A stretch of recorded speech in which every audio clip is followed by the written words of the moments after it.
Hello everyone, so welcome है सोम nursing classes. तो आज की क्लास में हम यहाँ देखेंगे वाटर सॉल्युबल विटामिन्स। तो प्रीवियस क्लास में हमने फैट सॉल्युबल विटामिन्स के बारे में डिस्कस किया था।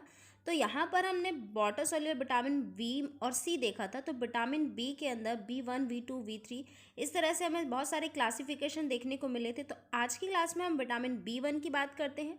तो फर्स्टली तो हम यहाँ देखते हैं केमिकल नेम जो कि थायमिन होता है। इसके सोर्सेज की बात करते हैं तो जो हमारा चीपेस्ट सोर्स होता है वो फिश में देखने को मिलता है। इसके अलावा फ्लैक्सीड, ग्रीन पीज या फिर ग्रीन लीफी वेजिटेबल्स में भी कुछ मात्रा में देखने को मिलेगा। ब्राउन राइस में बहुत ही ज़्यादा मात्रा में देखने को मिलता है विटामिन B1।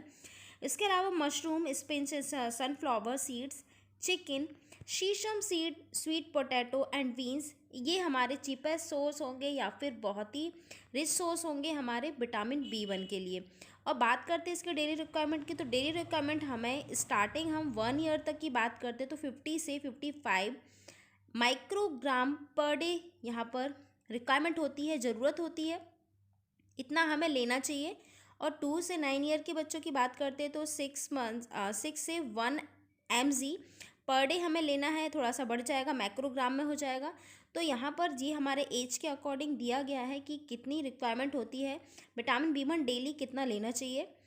10 से 12 साल के बच्चों के लिए बोलते हैं, लड़कों के लिए बोलते हैं तो 1.1 से 1.3 माइक्रोग्राम या फिर mg पर डे।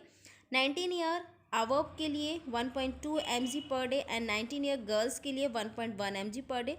प्रेगनेंसी की बात करते हैं और लैक्टेटिंग मदर के लिए तो प्रेगनेंसी में 1.4 mg पर डे।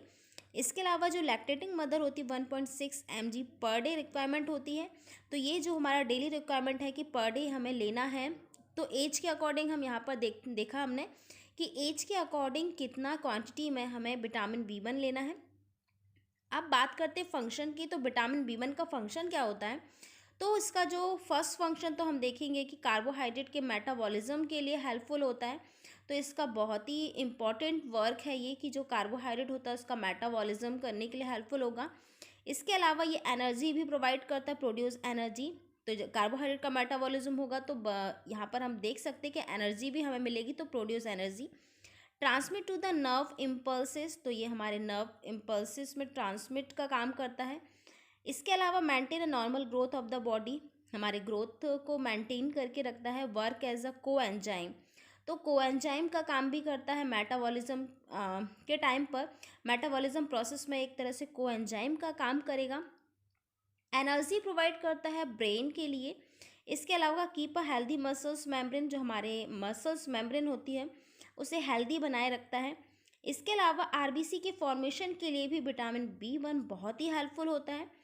नेक्स्ट देखते हैं to maintain a smooth muscles and skeletal muscle. तो जो हमारा जो इसके लिए अलावा हम देखेंगे कि स्मूथ मसल्स को स्मूथ बनाते, जो स्मूथ मसल्स होती है उसको मेंटेन करके रखता है। इसके अलावा स्केलेटल मसल, तो यहाँ बोल सकते हैं कि हम मस्कुलर सिस्टम को मेंटेन करके रखता है। नेक्स्ट देखते हैं हम यहाँ पर एब्जॉर्प्शन की बात करते हैं। तो ये जो एब्जॉर्प्शन कहाँ होगा, तो हमारे जिजनम एंड इलियम में यहाँ पर एब्जॉर्प्शन होगा। तो हम यहाँ पर देखते हैं कि थ्रू एक्टिव ट्रांसपोर्टेशन सिस्टम के हेल्प से, तो ये जिजनम भी हमारे इंटेस्टाइनल पार्ट है। तो जिजनम एंड इलियम में इसका एब्जॉर्प्शन देखने को मिलेगा, बहुत ही इंपॉर्टेंट है। एब्जॉर्प्शन कई बार पूछ लिया जाता है। स्टोरेज की बात करते हैं तो हमने अब देख लिया था कि स्टोरेज इनका नहीं होता है जो हमारे वाटर सॉल्युबल विटामिन्स होते हैं, लेकिन हम यहाँ देखते हैं कि बहुत ही स्मॉल अमाउंट में देखने को मिलेगा, ओनली स्मॉल अमाउंट में लिवर में देखने को मिलेगा। एक्सक्रीटेड देखते हैं जो विटामिन B होते हैं free form in the urine, तो ये यूरिन से एक्सक्रीट आउट हमें देखने को मिलते हैं। डेफिशिएंसी की बात करते हैं तो इसकी कमी से वेरी डिसीज, इसके अलावा mental problem, fatigue, vertigo and hypertension जैसी प्रॉब्लम देखने को मिलती है। टैकीकार्डिया भी देखने को मिल सकता है। एंजाइटी, मेमोरी लॉस देखने को मिल सकता है। हेयरिंग लॉस भी देखने को मिलेगा, सुनने या देखने में भी यहाँ पर कमी हो सकती है। इसके अलावा chest pain, muscles krump and cardiomegaly जैसी प्रॉब्लम्स भी हमें देखने को मिल सकती है। तो कॉमन बात करते हैं कि जो विटामिन B1 के हेल्प से होता है, विटामिन B के कारण होता है, कमी के कारण, तो वेरी जो हमारी कॉमन डिसीज़ के अंदर आता है। अब इसकी बात करते हैं कि टॉक्सिसिटी क्या होती है अगर विटामिन B1 हमारे बॉडी में ज़्यादा हो जाती है, तो यहाँ पर क्या हो सकता है। तो टॉक्सिसिटी की बात करते हैं तो कन्वर्जन देखने को मिलेगा। इसके अलावा हेडेक भी हो सकता है। वोमिटिंग एंड जॉइंट पेन भी देखने को मिलेगा। इम्पेयर्ड कॉन्शियसनेस, जो हमारा कॉन्शियसनेस होगा वो भी हमें लॉस देखने को मिलेगा या फिर इम्पेयर्ड देखने को मिलेगा। तो इस तरह से हमारा ये B1 होता है। अगर हम अभी सारे ही अगर डिस्कस कर लेंगे तो बहुत लंबी क्लास हो जाएगी, तो नेक्स्ट क्लास में हम B2 और B3 टाइम के अकॉर्डिंग हम मैनेज करेंगे। तो आज की क्लास में इतना ही। So thank you so much.